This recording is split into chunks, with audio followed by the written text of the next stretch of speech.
Oi, gente, tudo bem? Voltei aqui para conversar com vocês mais um pouquinho e hoje eu tô com uma pessoa muito especial. Ela vai conversar com a gente sobre a importância da fisioterapia.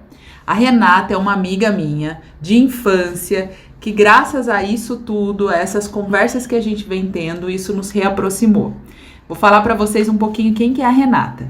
Renata Shibiaki, ela é fisioterapeuta pós-graduanda em saúde do idoso pela Unifesp. Então ela tem muito conhecimento técnico em especial nessa área. Ela trabalha desde 2010 em instituição de longa permanência para idoso, que é o chamado lar do idoso. Hoje ele tem até essa nova nomenclatura. Vou deixar que ela se apresente. Oi, Rê.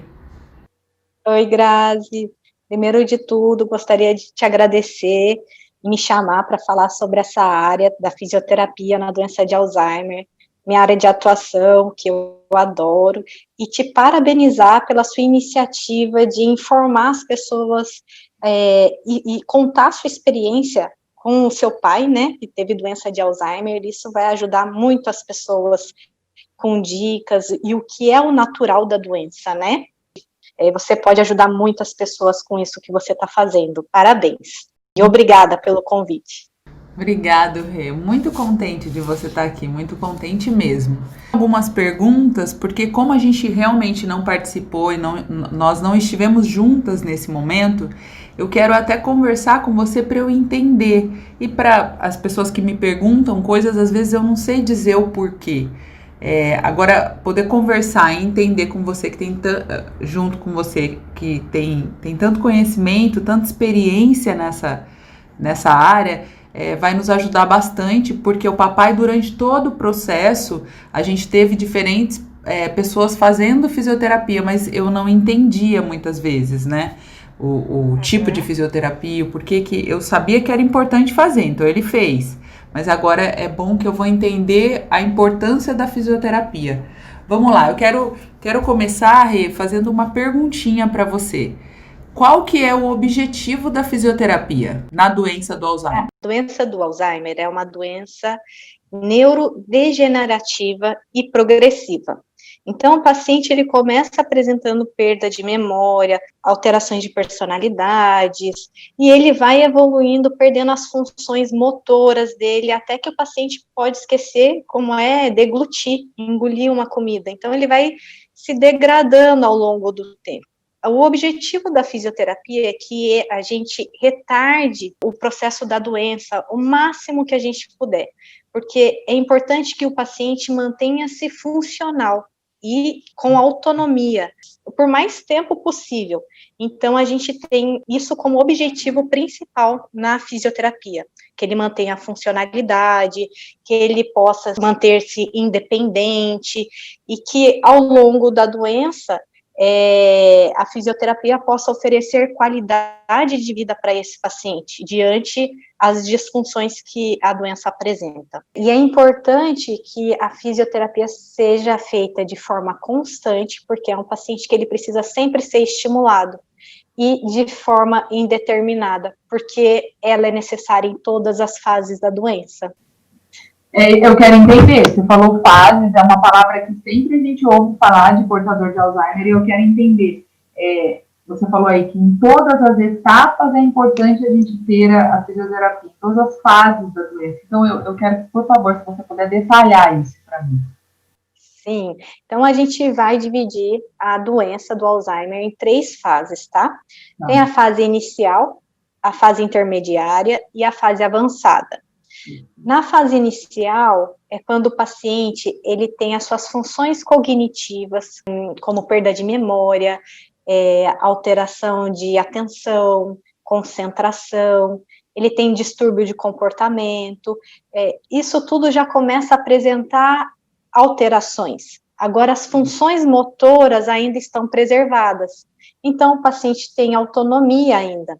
Ele consegue andar, ele consegue se levantar, ele consegue ir no banheiro.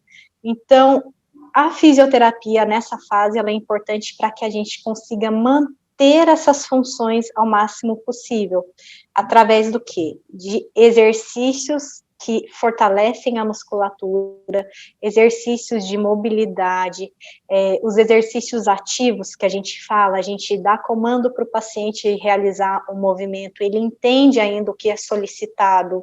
Então, o fisioterapeuta, ele pode estimular o paciente tanto na parte cognitiva quanto na parte motora. Incentivar e estimular exercícios aeróbicos que ajudam na melhora da memória. Por exemplo, o fisioterapeuta também pode levar o paciente para fazer uma volta na rua e treinar como que esse paciente volta para casa. Isso é um treino cognitivo, é muito importante para que quando o paciente saia, que nesse período ele ainda às vezes sai sozinho, mas em algum momento ele pode não saber como retornar para casa, né? Então, é importante, faz parte do objetivo e do tratamento que esse estímulo seja feito ao paciente. E também a gente trabalha com exercícios de dupla tarefa, que os pacientes com Alzheimer, eles começam a ter a falta de atenção, então eles não conseguem trabalhar duas tarefas ao mesmo tempo, como, por exemplo, andar e conversar, passa a ser duas tarefas muito dificultosas para ele. Então, ou ele faz uma ou ele faz outra. E a gente, através da fisioterapia, a gente consegue estimular esses pacientes a trabalhar de formas juntas, né? Então, assim, eu posso jogar uma bola para o paciente e fazer ele repetir nome de países. Olha, eu posso jogar. Levanta e fala. A gente fala. Tenta, né? Isso. Ele fala coisas que tem no mercado, ou eu também posso incentivar ele a andar e jogar bola, porque são dois mecanismos motores que ele precisa pensar e criar estratégias para fazer. Para a gente isso é muito normal, mas para um paciente com Alzheimer isso é muito dificultoso. Muito legal, Rê, não sabia disso. Muito bom entender isso.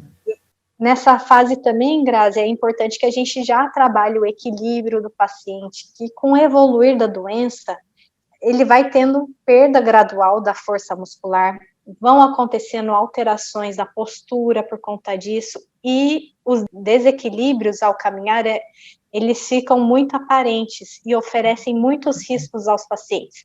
Isso a gente já está falando de uma fase intermediária. É muito importante que o fisioterapeuta, junto com a família, crie estratégias de prevenção de quedas.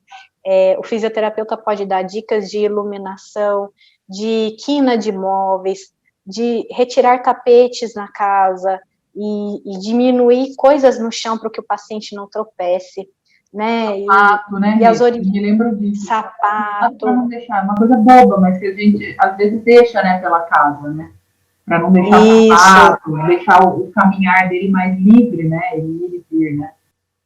Isso, essa é uma fase, Grazi, que os pacientes, eles precisam ter atenção redobrada, porque eles ainda têm alguma autonomia motora, porém, eles já perderam mais o senso do que é normal, do que ele pode, ele já tem mais alterações de linguagem, então ele não consegue se comunicar direito, né, e ele não consegue pedir, por exemplo, para ir fazer xixi, se ele ainda não apresenta a incontinência urinária, que também se apresenta mais para o final dessa fase intermediária, é um paciente que não consegue pedir para ir no banheiro, ele começa a ficar agitado, ele quer se levantar sozinho, e se ele tem uma falta de equilíbrio, ele tem grande risco de queda. Então, os cuidadores precisam estar mais atentos a essa fase, né, e o fisioterapeuta, ele vai orientar os riscos de queda. Um paciente desse, nessa fase, que cai e fratura, ou ele precisa de uma cirurgia, ele precisa ficar um tempo acamado, esses pacientes, dificilmente, eles voltam a caminhar. Papai nem todos. De caminhar, ele teve uma fratura, aí ele ficou 50 dias acamado, e depois a gente não conseguiu recuperar. A gente não conseguiu fazer o estímulo para ele voltar a andar. É importantíssimo essa fase. É super importante, porque tem uma evolução de perda muscular muito grande, e assim, ele não foi mais estimulado ao movimento do andar, então, o que ele não é estimulado, ele esquece. Então, infelizmente, isso é muito corriqueiro. Não acontece com todos os pacientes, mas acontece com a maioria. É muito importante deixar esse alerta, né? Depois, Grazi, a gente vai para uma fase mais avançada da doença, que é quando realmente o paciente está confinado ao leito, né? Daí o paciente já não tem mais nenhuma atuação na sua higiene pessoal, ele já faz uso de fraldas, né? Ele já tem a incontinência urinária e fecal já bem instaladas, e ele precisa de uma pessoa para cuidar, né? Cuidados em 100%, de alimentação, de higiene, de tudo. Foi uma fase que me perguntaram, que me falaram muito, mas nessa fase a fisioterapia, porque ele já não faz mais, já fica na cama, né? E eu sempre eu falava, não, gente, eu quero que ele tenha fisioterapia, a fisioterapia é importante, só que eu não sabia por que era. E aí eu queria que você pudesse explicar o porquê que nessa última fase também é importante que tenha o acompanhamento do fisioterapeuta. Não, a fisioterapia é extremamente importante nessa fase também, Gra, porque o paciente acamado, ele não tem nenhum estímulo de movimento, então as atrofias podem acontecer. O fisioterapeuta, através de movimentos passivos, alongamentos, ele previne deformidades, ele previne atrofias, e com isso, ele também dá uma qualidade de vida melhor para o paciente. Essa doença, ela causa rigidez muscular, então, para uma troca de roupa para um familiar, fica mais fácil quando se faz a fisioterapia, por questões da diminuição da rigidez muscular. E a fisio também ajuda na prevenção de escaras, porque é importante que a gente faça mudanças e posicionamento no leito, na poltrona, onde é que o paciente esteja. Então, o fisioterapeuta tem esse papel com o paciente na doença de Alzheimer avançada. Então, o papel do fisioterapeuta é muito importante nessa fase. Você falou que tinha alguma coisinha que você queria passar a respeito de cursos online, até por conta da pandemia, né, para os familiares e... Então, a OMS, ela criou um programa de treinamento online que se chama e-suporte, com 2 P's. Ele ajuda na capacitação e informa como lidar com mudanças de comportamento. E tem a ABRAS, que é a Associação Brasileira de Doença de Alzheimer, que oferece assistência a cuidadores e familiares por meio de grupo de apoio. Então, fica a dica para os familiares e cuidadores que existem essas 2 possibilidades de busca de apoio, né, que é sempre bom, quanto mais informações, melhor. Foi um prazer falar com você. Eu espero que a gente faça isso mais vezes, até pela sua experiência. Você que trabalha diretamente com isso, tem muito conhecimento para passar para a gente. A fisioterapia foi algo que realmente me acompanhou nesse período todo. Eu, em especial, sou muito agradecida a profissionais da sua área, porque eles fizeram uma grande diferença na nossa vida. Papai nunca teve uma escara, papai até o final teve bastante, teve pouca rigidez, bastante ainda autonomia. Importante que as fisios sempre falavam, vamos esticar as mãos, que são comandos que a gente depois pode até fazer um videozinho, uma conversa com você, de pequenas coisas que a gente pode passar para o paciente, para o cuidador, fazer com o paciente, para ir estimulando durante as 3 fases ele, né? Mas é importante também que a gente procure um profissional, eu quero que você diga isso.